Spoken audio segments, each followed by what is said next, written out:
खुदा अपनी कलीसिया के बारे में यसाया बाब 62 और आयत 12 में बात करता है।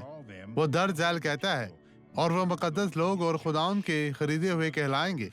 हम जो उसकी कलीसिया से ताल्लुक रखते हैं, तो दूसरे हम मुकद्दस लोगों के तौर पर उसके हवाले किए जाएंगे, क्योंकि हम गुनाह में नहीं रहे और खुदाउन के खरीदे हुए कहलाएंगे। भाइयों, हम खुदा के मुकद्दस लोग हैं और इससे हमें दस्तबरदार नहीं होना चाहिए। और मजीद क्या लिखा है, और तू मतलूबा यानी गैर मतरूक शहर कहलाएगी।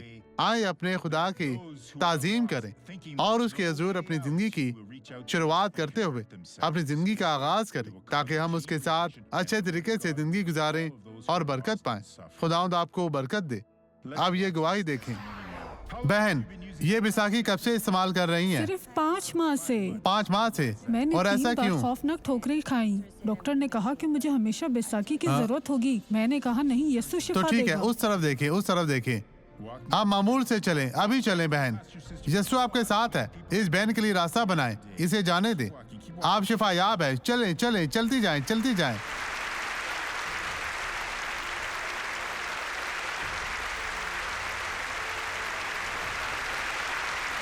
वो दौड़ भी सकती है। लोगों देखें।